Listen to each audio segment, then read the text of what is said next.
परिचित वा अपरिचित व्यक्तिले सामाजिक सञ्जालबाट बालबालिकाको प्रशंसा गर्ने, उनीहरूसँग भावनात्मक सम्बन्ध राख्ने, व्यक्तिगत कुरामा सहानुभूति राखी विश्वास जित्ने, उपहार दिन्छु भनेर प्रलोभनमा पारी फकाउँदै सम्बन्ध विस्तार गर्ने कार्य अनलाइन ग्रुमिङ हो। यस्ता कार्यबाट बालबालिकालाई प्रयोग गरेर नाजायज फाइदा लिने, यौन दुर्व्यवहार र शोषण गर्ने समेत हुन सक्दछन्।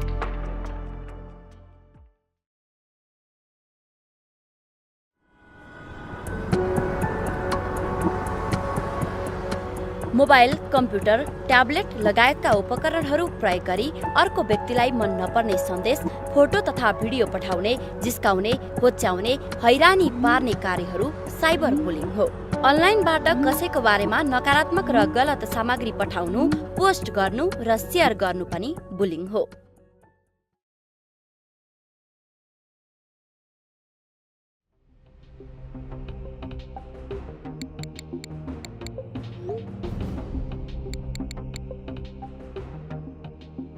सामाजिक सञ्जालबाट यौनजन्य सन्देशहरू, फोटोहरू र भिडियोहरू अरूलाई पठाउनु र आफूले प्राप्त गर्नु सेक्स्टिङ हो। कुनै पनि व्यक्तिले बालबालिकालाई यौनजन्य क्रियाकलापमा उत्प्रेरित गरी सहभागी गराउन यस्ता सन्देशहरू पठाउने गर्दछन्।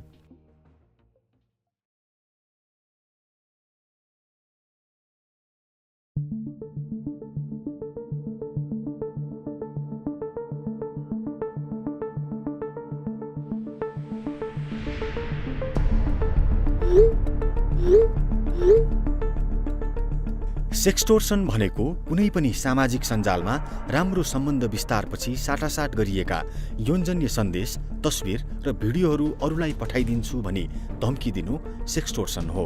दुराचारीहरूले उनीहरूसँग अश्लील फोटो, भिडियो भएपछि साथी, परिवारलाई पठाइदिन्छु र अनलाइनमा पोस्ट गरिदिन्छु भनेर धम्की दिँदै बालबालिकालाई यौनजन्य क्रियाकलापमा संलग्न हुन बाध्य गराउँदछन्।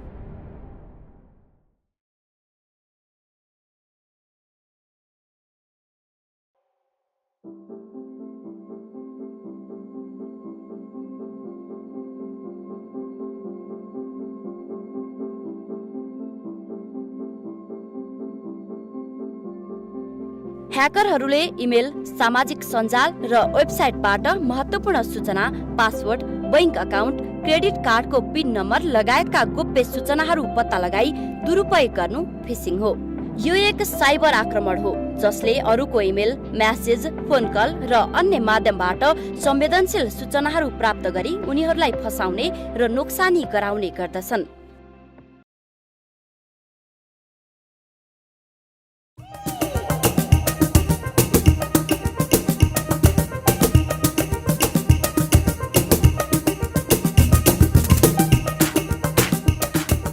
आफ्ना गतिविधिहरू अनलाइनमा लाइभ रेकर्डिङ र प्रसारण गर्नु लाइभ स्ट्रिमिङ हो। दुराचारीहरूले बालबालिकालाई विभिन्न प्रलोभनमा पारी आर्थिक लाभ देखाई सामाजिक सञ्जाल वा वेबक्याम मार्फत अश्लील नाच र यौन कार्य प्रदर्शन गर्न लगाउने गर्दछन्।